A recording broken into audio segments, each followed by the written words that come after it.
Hai puji nama Tuhan, tema yang baru di bulan Februari ini Take a Stand ya. DPP memberikan terjemahannya sebagai berani bersikap. Nah, mari sama-sama kita akan mendasari dari Yosua pasal 2 ayatnya yang pertama sampai ayatnya yang ke-13 ya. Yosua pasal 2 ayat yang pertama sampai ayatnya yang ke-13. Jika tidak keberatan kita akan baca secara berganti-gantian sambil bangkit berdiri. Saya akan membaca untuk ayat-ayat yang ganjil, kemudian jemaat sekalian membaca ayatnya yang genap. Dan nanti di ayat yang 13 kita akan baca secara bersama-sama. Ya, bisa dilihat di screen yang ada di depan sambil kita bangkit berdiri ya.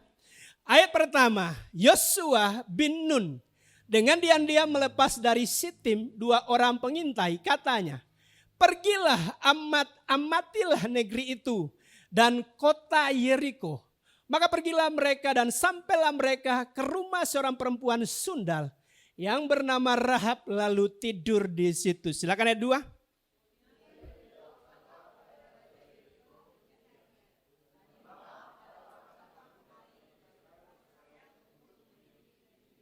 Ayat 3, maka Raja Yeriko menyuruh orang kepada Rahab mengatakan, bawalah keluar orang-orang yang datang kepadamu itu, yang telah masuk ke dalam rumahmu, sebab mereka datang untuk menyelidik seluruh negeri ini. Silakan ayat 4.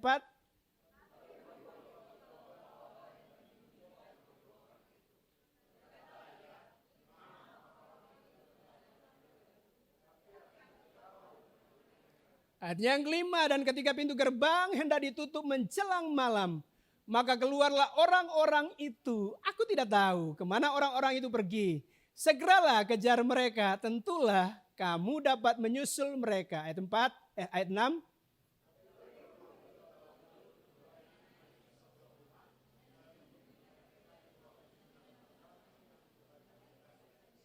Ayat 7, maka pergilah orang-orang itu mengejar mereka ke arah sungai Yordan, ke tempat-tempat penyeberangan, dan ditutuplah pintu gerbang segera sesudah pengejar-pengejar itu keluar.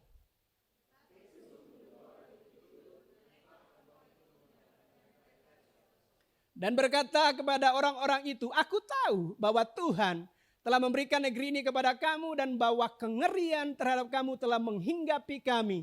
Dan segala penduduk negeri ini gemetar menghadapi kamu. Ayat 10.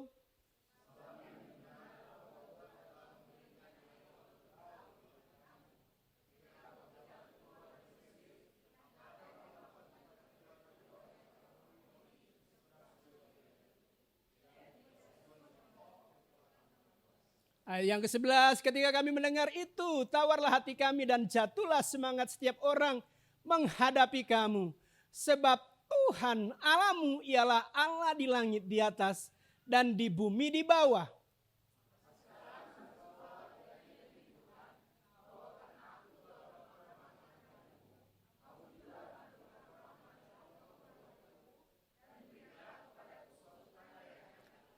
Tiga belas bersama-sama. Bahwa kamu akan membiarkan hidup ayah dan ibuku, saudara-saudaraku yang laki-laki dan yang perempuan, dan semua orang-orang mereka, dan bahwa kamu akan menyelamatkan nyawa kami dari maut. Puji Tuhan, dipersilakan duduk. Hari ini kita akan belajar bersama-sama strategi peperangan daripada Yosua, dan bagaimana kemudian seorang yang tidak terhitung dari umat pilihan Allah kemudian menjadi orang yang percaya. Kita akan lihat yang pertama adalah kita melihat strategi peperang daripada Yosua. Di dalam ayatnya yang pertama dikatakan seperti ini.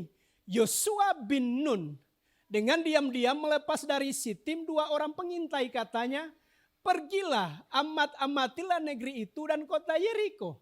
Maka pergilah mereka dan sampailah mereka ke rumah seorang perempuan sundal yang bernama Rahab, lalu tidur di situ. Kalau kita membaca keseluruhan daripada ayat ini, maka ayat ini akan menyampaikan atau menyatakan tentang sebuah strategi perang.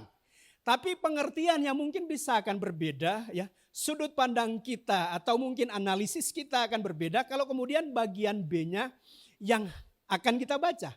Kalau kemudian menghilangkan bagian A, coba tampilkan yang bagian B. Maka pergilah mereka dan sampailah mereka ke rumah seorang perempuan sundal yang bernama Rahab. Lalu apa saudara? Tidur di situ. Kalau kira-kira ada laki-laki saudara ya, kemudian 2 orang lagi pergi kepada pelacur saudara, kemudian tidur. Kira-kira image-nya atau pandangan atau pikiran kita, mereka ngapain sih? Kalau tidur di situ saudara. Ya boleh mungkin 1 atau 2 orang, boleh junior. Kira-kira apa saudara kalau kemudian ada 2 orang laki-laki, ya ini masih peranggang ya. Ya karena bahasa Inggrisnya dikatakan young men saudara ya. Masih belum menikah, kemudian pergi kepada pelacur saudara ya. Dan dikatakan Alkitab dengan jelas sekali tidur di situ. Kira-kira apa?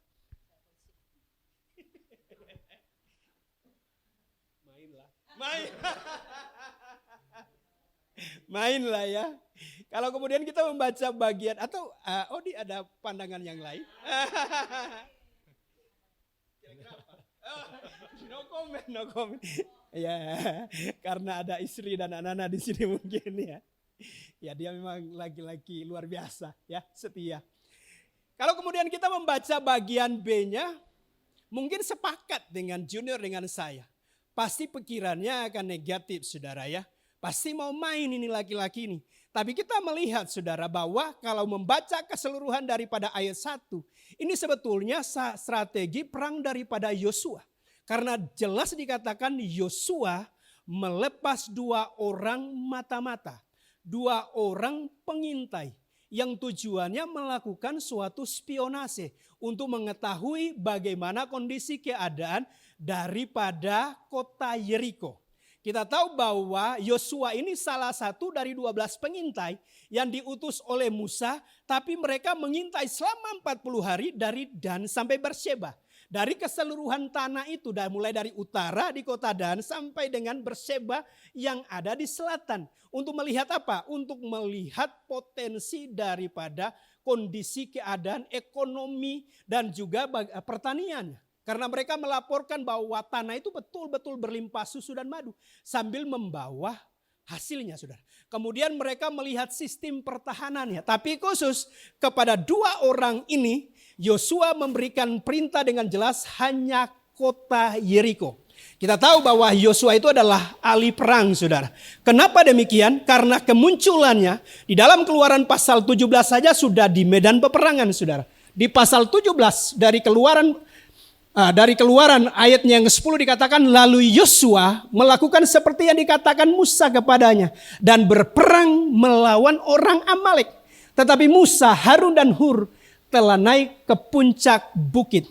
Kita boleh melihat di sini bahwa kemunculan nama Yosua di Alkitab justru di dalam momen peperangan saudara. Ya, jadi bagaimana kemudian Yosuanya secara spesifik sekali disampaikan oleh Alkitab. Berarti dia adalah pemimpin di dalam pasukan itu karena namanya yang disebut. Kemudian kita bisa melihat bagaimana Yosua itu pasti terlibat di dalam peperangan ketika orang Israel itu menumpas Sihon dan Og. Raja-raja di seberang sungai Yordan yang merupakan raja orang Amori saudara ya. Di dalam Di dalam Bilangan 21 ayat 23 sampai 24 ya. Bagaimana orang Israel mengalahkan Sihon saudara ya. Mengalahkan Sihon. Dan kemudian di dalam Bilangan pasalnya yang ke-21 ayat berikutnya. Ya, dibuka lagi. Bagaimana orang Israel di pasal 21 ayat 33 sampai 35 mengalahkan Og saudara ya. Jadi ada 2 saudara raja dari seberang sungai Yordan yang merupakan raja-raja orang Amori di mana ditumpas habis oleh orang Israel. Dan percaya kalau kemudian terhadap orang Amalek Yosua memimpin, pastinya di dalam peperangan ini juga Yosua ambil peran penting saudara ya. Bahkan Yosua adalah seorang spionase, seorang intel saudara. Agen rahasia ketika Musa mengutus 12 pengintai untuk mengintai tanah Kanaan. Jadi kita tahu bahwa Yosua terlibat dalam peperangan dan dia adalah ahli strategi. Makanya di ayat 1 dia mengutus saudara ya. Mengutus 2 orang. Dan dengan sangat jelas tujuan daripada yang diutus itu ke perempuan sundal. Kenapa yang menjadi tujuannya adalah perempuan sundal? Tentunya bukan make. Tapi itu adalah strategi peperangan daripada Yosua. Karena kalau dia utus ke orang sundal, orang tidak akan curiga saudara.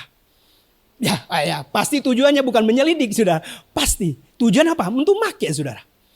Itulah kalau agen rahasia kan seperti itu kerjanya. Sulit untuk kemudian supaya penyamarannya bisa tidak dideteksi, saudara ya. Jadi tujuannya memang langsung ke perempuan sundal. Hal yang pertama untuk penyamaran supaya kemudian, karena kan kalau yang namanya perempuan sundal banyaklah yang kemudian yang make lagi-lagi akan bisa silih berganti dan sulit dilacak. Tapi lebih daripada itu adalah bagaimana kemudian mereka memperoleh suatu keterangan yang sangat penting di dalam strategi peperangan dari mulut perempuan sundal itu. Makanya saya membuat suatu kesimpulan bahwa itu adalah strategi perang. Oke, silakan next ya, next. Ini yang Yosua. Satu lagi, satu slide. Di dalam Yosua pasal 2 ayat 24, ini adalah laporan daripada dua pengintai ini kepada Yosua.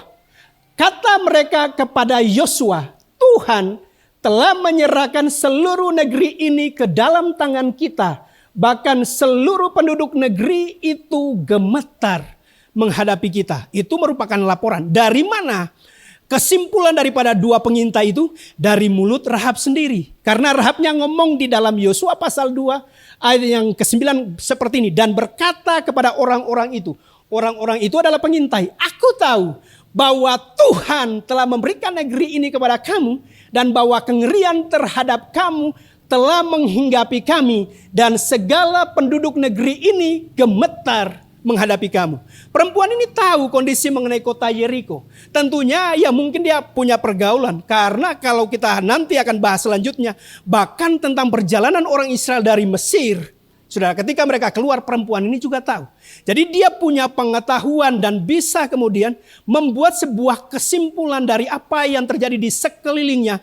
Bahwa orang-orang di kota Yeriko begitu gemetar. Mengalami suatu kengerian oleh karena apa? Orang Israel. Dan laporan itu yang disampaikan kepada Yosua. Apa yang menjadi inti saudara dari laporan itu? Tentunya ini akan menaikkan moral daripada orang-orang Israel. Kalau kemudian mereka yakin Tuhan yang sudah menjanjikan tanah ini. Bahkan kemudian membuat kengerian dan kegentaran itu menimpa orang-orang yang akan mereka tumpas habis, saudara. Jadi itu menaikkan moral. Ketimbang ketika laporan 12 pengintai yang 10-nya melaporkan. Oh, negeri yang kami telah selidik itu adalah negeri yang luar biasa. Kami bawa hasilnya. Yaitu anggur ya yang 2 tandan bahkan kemudian perlu dipikul oleh 2 orang. Tetapi kami melihat saudara ya bahwa orang-orang di sana itu raksasa. Kotanya berkubu. Dan kami melihat diri kami seperti belalang. Beda kan? Beda laporannya dengan apa yang disampaikan oleh kedua orang pengintai ini kepada Yosua. Bahwa negeri yang telah kami intai ini Tuhan telah berikan kepada kita. Berdasarkan bahkan iman, ya, keyakinan, kepercayaan daripada orang yang tinggal di kota Yeriko, saudara. Kita bisa melihat, saudara, ya, Keulangan 11 ayat 24 sampai 25. Ini saat Musa itu masih ada. Kemudian Tuhan menjanjikan ini. Setiap tempat yang diinjak oleh telapak kakimu, kamulah yang akan memilikinya. Mulai dari padang gurun sampai gunung Libanon. Dan dari sungai itu yakni sungai Efrat sampai laut sebelah barat akan menjadi daerahmu. Tidak ada yang akan dapat bertahan menghadapi kamu. Tuhan Allahmu akan membuat seluruh negeri yang kau injak itu menjadi gemetar dan takut kepadamu. Seperti yang dijanjikan Tuhan kepadamu. Jadi Tuhan itu sudah berjanji saudara kepada orang Israel. Bahwa Tuhan akan menimbulkan suatu kegentaran dan kengerian kepada musuh. Dan tanah ketika mereka injak itu akan menjadi milik mereka. Jadi ketika laporan itu klop dengan janji Tuhan akan menaikkan moral. Dan ini strategi. Kenapa menaikkan moral? Karena di dalam memberikan utusan untuk 2 orang mengintai itu. Sebelum instruksi dari Tuhan mengenai strategi peperangan untuk merebut kota Yeriko. Pasal 1 kita tahu itu baru mandat supaya Yosua mengambil alih kepemimpinan daripada Musa saudara terhadap orang Israel. Dan bagaimana kemudian Tuhan meyakinkan dia, kuatkan dan teguhkanlah hatimu. Engkaulah yang ditetapkan untuk memimpin bangsa ini untuk memiliki janji daripada Tuhan. Renungkanlah Taurat Tuhan itu siang dan malam maka perjalanan akan berhasil. Dan engkau akan beruntung setiap tempat yang akan engkau injak akan menjadi milikmu. Itu adalah pasal 1. Kemudian pasal 2-nya ini baru Yosua tuh mengirim pengintai. Pasal 3-nya apa? Baru persiapan untuk menyeberang sungai Yordan. Jadi saat mengirim utusan untuk mengintai itu masih di seberang sungai Yordan. Di pasal 4 itu apa? Pasal 4 baru mereka menyeberangi sungai Yordan. Pasal 5 penyunatan di Gilgal. Baru kemudian pasal 6-nya Tuhan memberikan strategi untuk dikitari selama 6 hari sekali aja setiap harinya. Hari yang ke-7 kali. Baru kemudian perintah atau strategi dari Tuhan dinyatakan. Tapi Yosua udah mempersiapkan strategi terlebih dahulu. Karena dia adalah seorang ahli perang, punya pengalaman akan hal itu. Dan bagaimana ketika kemudian mendengar laporan, menaikkan moral daripada orang Israel bahwa benar kota Yeriko nanti akan ditaklukkan. Jadi itu hal yang pertama, strategi. Dan kemudian kita melihat hal yang kedua, saudara. Dan ini penting sekali karena Rahab berbohong, saudara ya. Rahab berbohong. Dan sengaja saya mengangkat ini supaya setiap kita memiliki persepsi yang benar. Karena ada orang yang salah di dalam menafsir ayat ini. Oh enggak apa-apa. Kalau berbohong demi kebaikan. Itu seperti Rahab itu berbohong. Tapi kemudian kan dia menjadi pahlawan iman. Itu hal yang keliru, saudara. Kenapa kemudian berbohong adalah sesuatu yang tidak boleh dilakukan oleh orang percaya? Ini alasan. Hal yang pertama adalah bahwa kebohongan itu tidak ada kebenaran di situ. Dan tidak ada ayat Alkitab yang mendukung untuk setiap kita melakukan kebohongan. Karena alasannya ya, kenapa Rahab berbohong? Kita lihat dulu ayatnya. Tetapi perempuan itu telah membawa dan menyembunyikan kedua orang itu. Berkatalah ia, memang orang-orang itu telah datang kepadaku. Jadi dia mengakui, saudara, ya, mengakui bahwa orang ya pengintai itu datang kepadanya. Tetapi aku tidak tahu dari mana mereka. Dan ketika pintu gerbang hendak ditutup menjelang malam, maka keluarlah orang-orang itu, aku tidak tahu kemana orang-orang itu pergi. Segeralah kejar mereka, tentulah kamu dapat menyusul mereka. Tetapi perempuan itu telah menyuruh keduanya naik ke soto rumah dan menyembunyikan mereka di bawah timbunan batang rami yang ditebarkan di atas soto itu. Antara perkataan dan tindakannya dia berbeda, saudara, dan dia berbohong. Apakah kemudian berbohong itu dibenarkan? Mari kita akan lihat di dalam slide berikut ini. Bahwa berbohong itu tidak pernah dibenarkan. Saat Rahab, ketika dia menyampaikan atau berbohong ini, posisinya dia itu belum percaya kepada Tuhan. Jadi orang yang belum percaya kepada Tuhan. Kalau belum percaya kepada Tuhan ya silakan aja untuk berbohong. Tapi orang yang sudah percaya kepada Tuhan, maka hindari untuk berbohong itu. Harus berkata ya di atas ya dan tidak di atas tidak. Kenapa demikian? Karena di dalam ayatnya yang ke-11 bagian B dari pasal 2 ini. Sebab Tuhan Allahmu. Kata Tuhan Allahmu itu menyatakan bahwa Tuhannya Israel itu belum menjadi Tuhannya dia. Karena dia berkata kepada dua pengintai itu Tuhan Allahmu. Jadi jelas ya dia belum percaya kepada Tuhannya Israel. Atau Tuhan daripada dua pengintai itu. Karena dia berkata sebab Tuhan Allahmu. Kemudian hal yang kedua, alasan yang kedua. Berbohong itu tidak pernah direkomendasikan atau tidak ada kebenarannya. Karena kalau kita itu berbohong, pasti akan diikuti dengan kebohongan kedua, kebohongan ketiga, keempat. Untuk apa? Untuk meyakinkan kebohongan yang pertama. Jadi ketika kita berbohong, saudara ya, pasti kalau kemudian terus dikejar, dia akan berbohong untuk selanjutnya. Jadi untuk menutupi kebohongan yang pertama, dia akan menciptakan kebohongan berikutnya. Karena itu jangan sampai berbohong. Amin, saudara. Kemudian hal yang ketiga, saudara. Ya, hal yang ketiga, balik lagi ke slide yang tadinya. Bahwa kalau kita menjadi orang dan kebiasaannya berbohong, bapak kita itu adalah iblis, saudara. Iblislah yang menjadi bapak kita. Karena di dalam Yohanes 8:44 dikatakan, iblislah yang menjadi bapamu. Dan kamu ingin melakukan keinginan-keinginan bapamu. Ia adalah pembunuh manusia sejak semula. Dan tidak hidup dalam kebenaran. Sebab di dalam dia tidak ada kebenaran. Apabila ia berkata dusta, ia berkata atas kehendaknya sendiri. Sebab ia adalah pendusta dan bapa segala dusta. Dusta itu apa? Ya bohong, saudara ya. Jadi kalau kemudian menjadi orang yang kebiasaannya berbohong, ya kita tahu bapaknya siapa, saudara. Bapaknya adalah iblis. Yo yakinkan kiri kanan, jangan berdusta.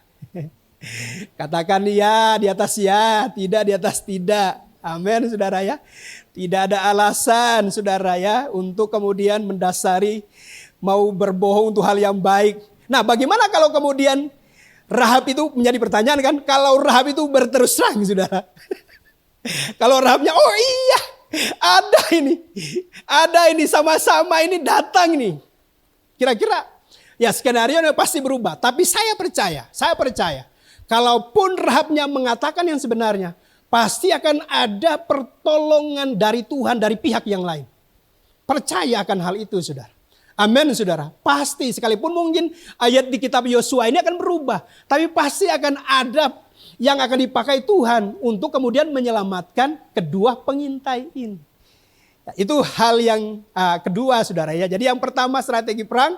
Yang kedua bagaimana kemudian bahwa kebohongan itu tidak pernah direkomendasikan untuk kemudian dilakukan oleh setiap orang yang percaya. Kecuali Anda adalah orang yang tidak percaya kepada Tuhan. Hal yang berikut sekarang kita ke kehidupan Rahab selanjutnya.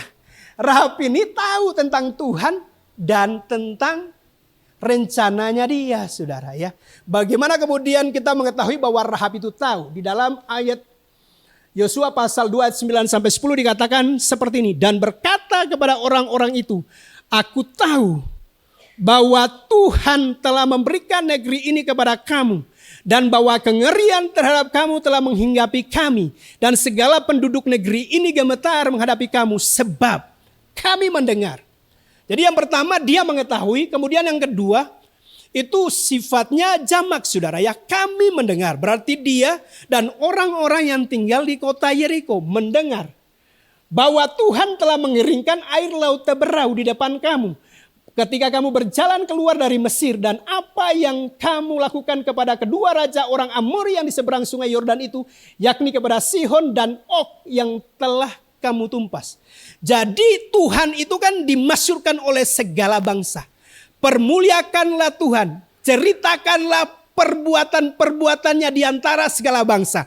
Kata pemazmur. Dan kita akan menemukan ayat-ayat yang seperti itu di mana Tuhan itu diceritakan, diproklamirkan, dideklarasikan di antara segala suku bangsa tentang kemuliaannya, keagungannya, kedahsyatannya dan perbuatan-perbuatan yang besar. Termasuk ketika orang Israel keluar dari tanah Mesir. Saat menghadapi laut Teberau, itu kan kiri kanan itu adalah padang gurun. Dan di belakang ada tentara Mesir, depannya laut Teberau. Dan bagaimana kemudian Tuhannya membuat suatu daratan saudara. Tiba-tiba kemudian tersimpan ya ke sisi sebelah kiri dan kanan. Air laut Teberau dan orang Israel berjalan di tanah kering.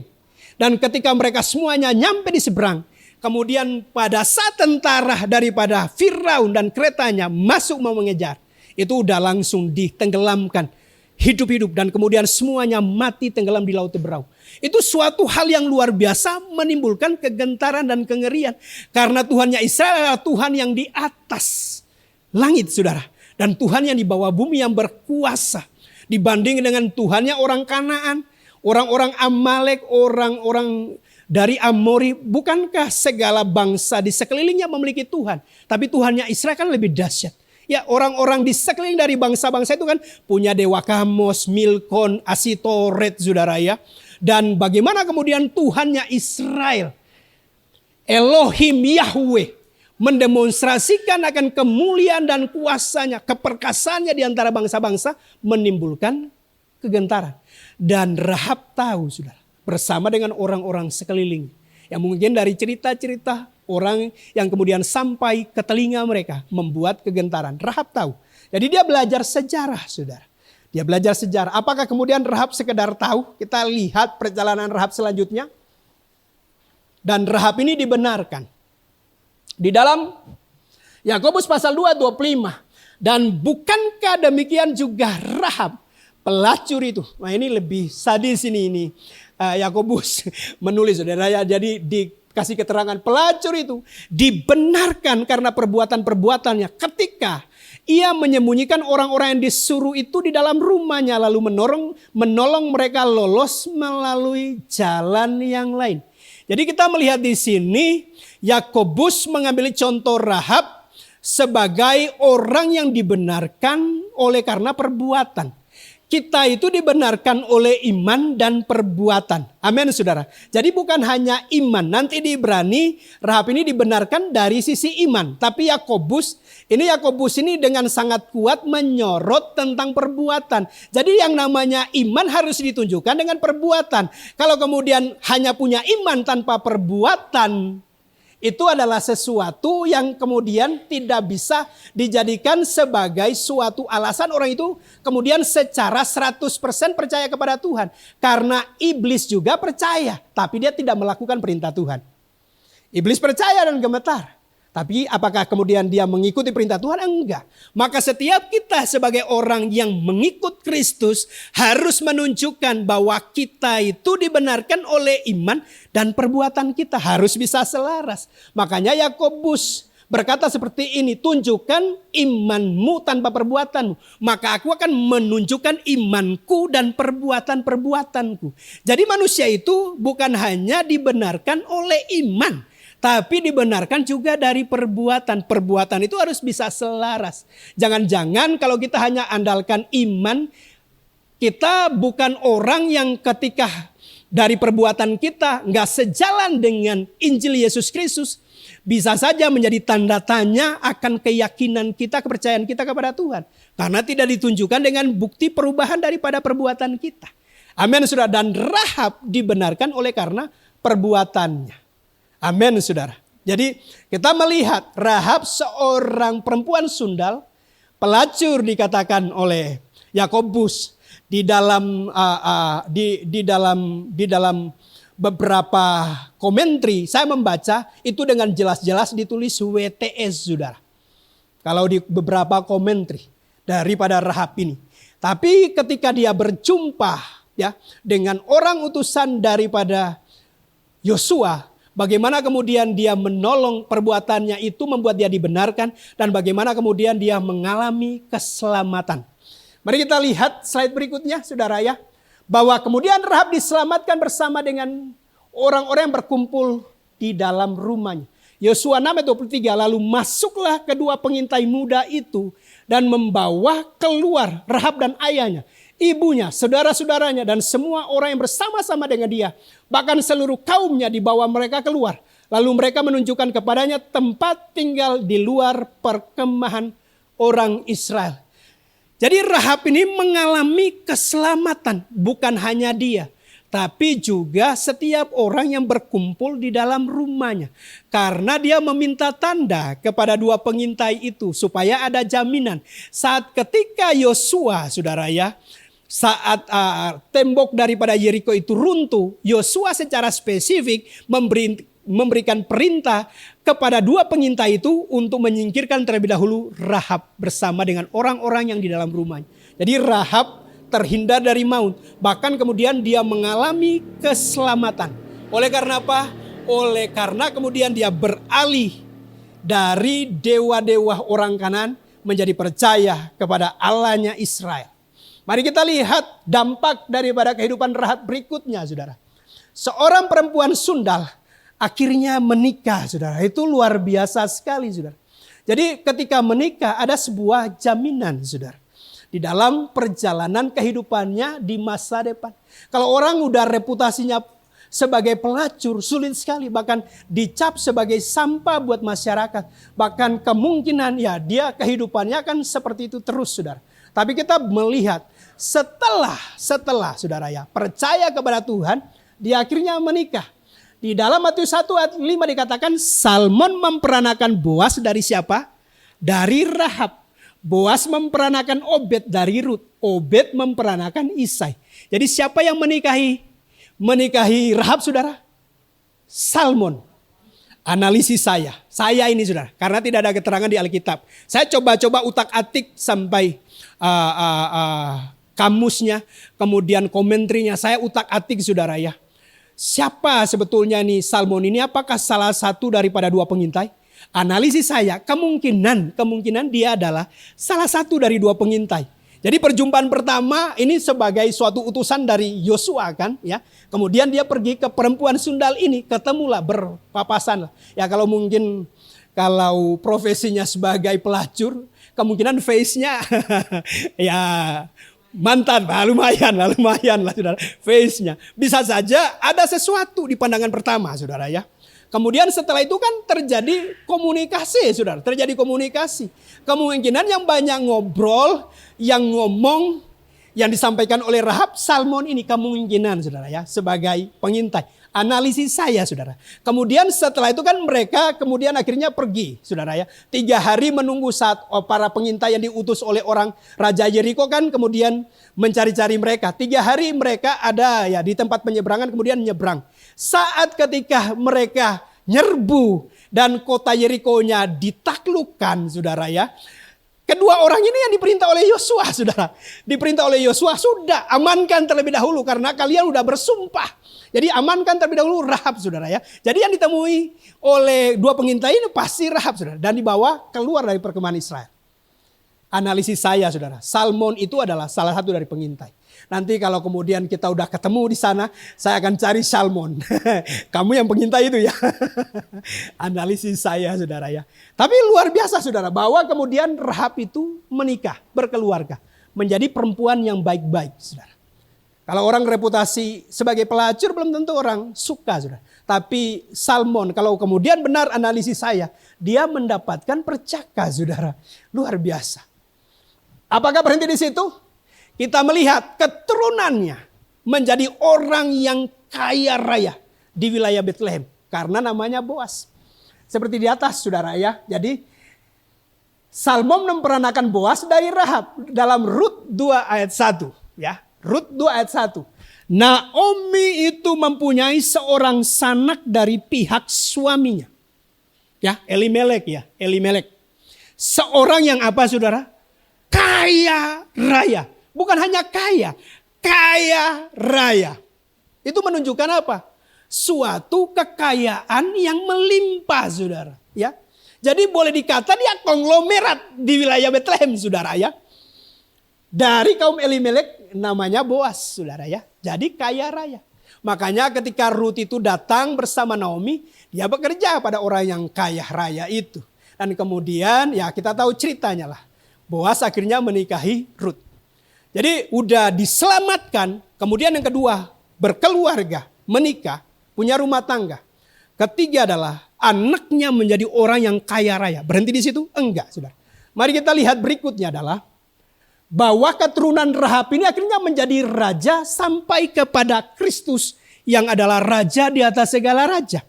Kalau baca di dalam Matius pasalnya yang pertama ayat 6 sampai 9, saya mengutip ini ya. Isai memperanakan Raja Daud. Kalau yang di ayatnya yang pertama tadi kan sambungannya sampai di Obed ya. Obed memperanakan Isai. Kemudian ya anaknya Obed ya. Anaknya Obed adalah Isai memperanakan langsung disebut Raja Daud. Daud memperanakan Salomo, setiap kata yang nama-nama yang di bold itu adalah raja-raja Yehuda saudara ya. Kalau mulai dari Rehabeamnya itu kerajaan itu udah dikoyakkan oleh Tuhan. Pada saat Daud jadi raja keseluruhan Israel raya. Sampai Salomo dengan mencapai segala kemegahannya. Saat Rehabeam saudara ya itu udah dipisah. Jadi yang bagian Israel yang paling besar saudara itu di bawah Yerobeam ya, Yerobeam. Tapi yang bagian Yehuda masih di bawah keturunan daripada Raja Daud. Dan jadi udah di kategori kalau anaknya adalah Boas, kemudian Boas memperanakan Obed cucu, Obed memperanakan Isai cicit ya, cece ya. Kemudian yang berikutnya Isai memperanakan Raja Daud di kategori cicit. Cicitnya dari Rahab udah jadi raja yang sangat termasyur saudara. Pemazmur yang paling hebat saudara di Israel yaitu Raja Daud. Dan kemudian setelah itu keturunan berikutnya Salomo yang membangun bait Allah. Dan keturunannya dicatat terus sampai kepada Yesus Kristus. Jadi kita melihat saudara dari seorang pelacur bertobat percaya kepada Allahnya Israel. Hidupnya diubahkan. Bahkan keturunannya menjadi keturunan yang perkasa. Keturunan yang luar biasa. Keturunan yang ilahi saudara. Berhenti di situ. Terakhir sekali saudara. Apa yang kemudian dialami oleh seorang yang bernama Rahab. Yang keempat. Yang terakhir. Bahkan dia menjadi salah satu dari pahlawan iman. Luar biasa sekali. Ibrani 11 ayat 31, karena iman maka Rahab, perempuan sundal itu, tidak turut binasa bersama-sama dengan orang-orang durhaka, karena ia telah menyambut pengintai-pengintai itu dengan baik. Namanya itu dalam satu baris, saudara. Kalau kita baca keseluruhan Ibrani 11, itu bicara tentang iman. Dan para pahlawan iman disetarakan dengan Abraham, saudara. Disejajarkan dengan tokoh-tokoh pahlawan iman. Luar biasa. Udah diselamatkan dari maut. Kemudian dia berkeluarga. Kemudian dia memperoleh keturunan sebagai orang yang kaya raya anaknya di wilayah Bethlehem. Wilayah Yehuda, saudara. Dan kemudian bahkan keturunannya adalah keturunan para raja, saudara. Dan dia menjadi bagian daripada para pahlawan iman. Hari ini saya mau beritahu, saudara. Tidak penting seperti apa masa lalu kita. Karena kita melihat Rahab ini udah boleh dikatakan sebagai sampah masyarakat. Tapi kita melihat bahwa beberapa pelacur, bukan hanya Rahab, bahkan orang yang mengurapi Tuhan Yesus dengan minyak narwastu adalah perempuan sundal. Tapi bagaimana kemudian kehidupan mereka diubahkan setelah mereka berani untuk mengambil sebuah sikap, berpindah dari ilah lain, berpindah dari kepercayaan yang lain, untuk teguh berdiri kepada Yesus Kristus di dalam iman dan perbuatan. Maka kehidupan kita akan mengalami sebuah perubahan, sebagaimana yang dialami oleh Rahab. Jadi tidak penting untuk masa lalu kita seperti apa. Tuhan bisa membuat, mengubah masa lalu yang suram, masa lalu yang kelam, menjadi masa depan yang penuh pengharapan. Asal percaya sepenuhnya kepada Dia. Amin, saudara. Tuhan bahkan memanggil orang-orang yang mungkin dalam kategori sebagai sampah. Atau tidak pernah diperhitungkan. Untuk kemudian dipakai bahkan dibawa masuk ke dalam satu bagian daripada silsilah Yesus Kristus. Kalau kita baca ya silsilah Yesus Kristus, ada 5 nama wanita yang muncul.